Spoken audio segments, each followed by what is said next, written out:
Ассалямалейкум баршаңызға, сіздермен бірге Ахнет. Бүгін сіздермен осындай блинчик роллы жасайтын боламыз. Менімен бірге жасап көріңіздер. Ұнайтынына сөзсіз және де өте ерекше.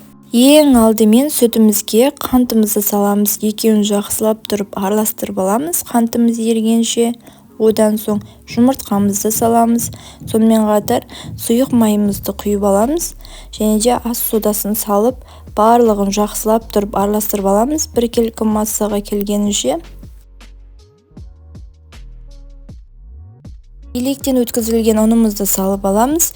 Осылай қасықтап саламыз. Немесе сіздер екі бөлікке бөліп салсаңыздар болады. Барлығын бірден салмаңыздар ұнның. Қажетті ұнымызды салып алдық. Венчиктің көмегімен жақсылап тұрып араластырып аламыз. Ұнымыз түйіршік болып қалмауы керек. Барлығын жақсылап тұрып араластырып болғаннан соң қайнап тұрған суымызды құйып аламыз. Оны да араластырып алып, массамыздың жарты бөлігін бөлек ыдысқа құйып аламыз. Оның үстіне какао қосып, яғни шоколадный блинчик жасайтын боламыз. Жарты бөлігімен жақсылап тұрып какаомызды араластырып аламыз. Түйіршік болып қалмауы керек.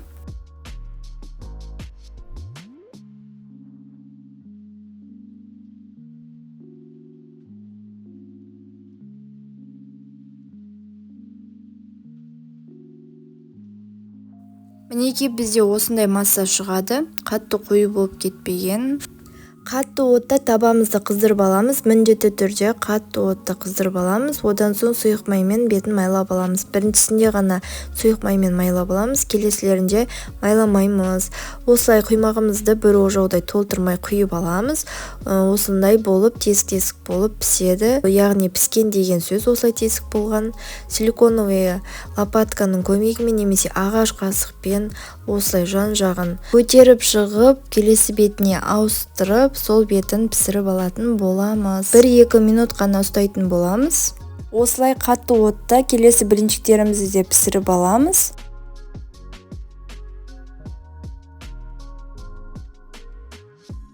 Құймағымыздың массасын алатын кезде ожауымызбен бір қозғап жіберіп, сосын барып ожауымызбен алатын боламыз. Себебі тұра беріп массамыздың қоюлары астына қарап кетіп қалады. Біркелкі масса шығу үшін солай жасаймыз.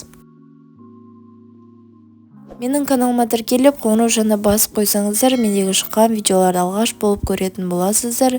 Және де видеомды соңына дейін қарасаңыздар, лайк, комментарий жазып қолдау білдіріп кетіңіздер. Қазақша контентіміздің дамуына үлес қосып жіберіңіздер.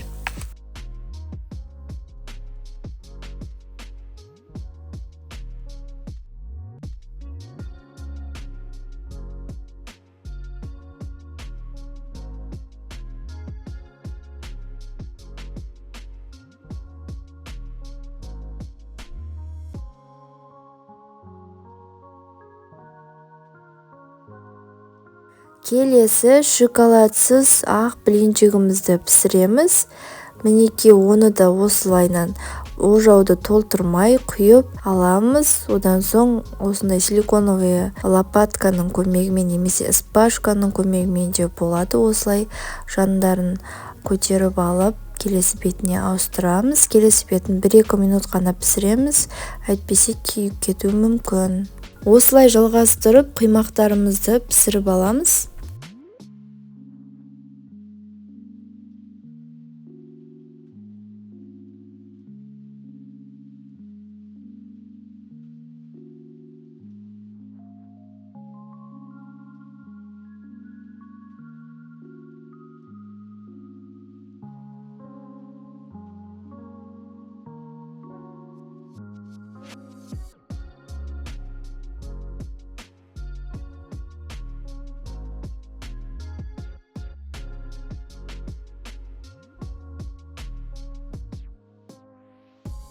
Мінекей құймақтарымыздың барлығын пісіріп алдық. Блинчиктеріміз толықтай суығанша оған дейін кремін дайындайтын боламыз. Креміне творожный сырмен қантты қосып, екеуін миксерлейтін боламыз. Жақсылап тұрып қантымыз ерігенше миксерлейміз.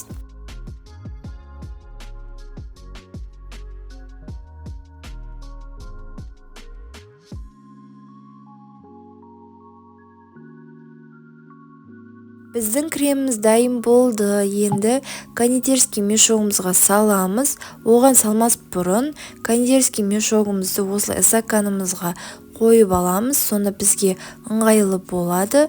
Одан соң осылай креміміздің жарты бөлігін ғана салатын боламыз. Екінші жарты бөлігін басқа кондитерский мешокқа салатын боламыз. Мінекей біз кремдерімізді салып алдық. Енді оны тоңазытқышқа салып қоямыз. Оған дейін біз жемістерін ішіндегі соларды турап алатын боламыз. Ең алдымен бананымызды осылай екі бөлікке бөліп, одан соң оны тағы да екі бөлікке бөлеміз. Сонда барлығын 4 бөлікке бөліп шығамыз банандарымызды.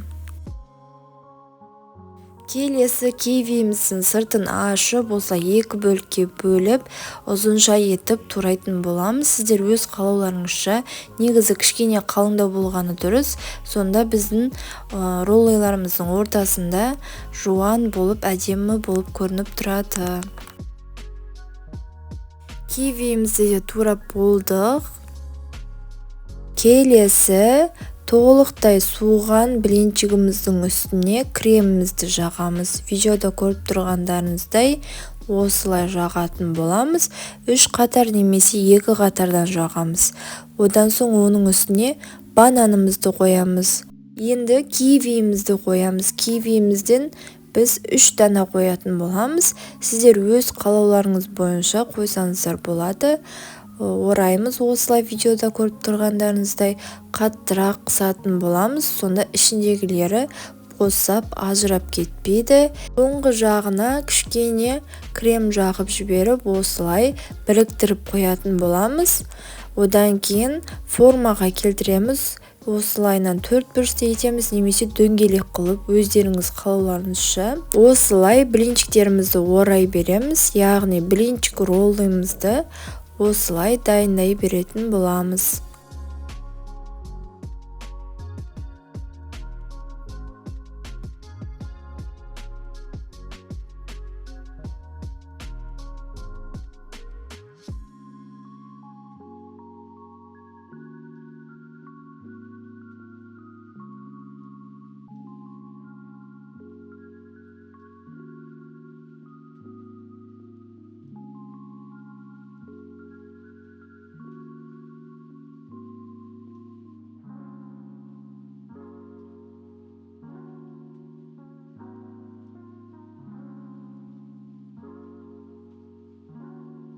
Енді шоколадный блинчигімізді орайтын боламыз. Сіздер банан немесе кивидің орнына басқа да жеміс-жидектер пайдалансаңыздар болады. Оны да дәл солай орайтын боламыз. Егерде шоколадный блинчигімді мен басқаша жасаймын десеңіздер, оның ортасына басқа жеміс-жидек немесе орех, тағы басқа заттар қойсаңыздар болады.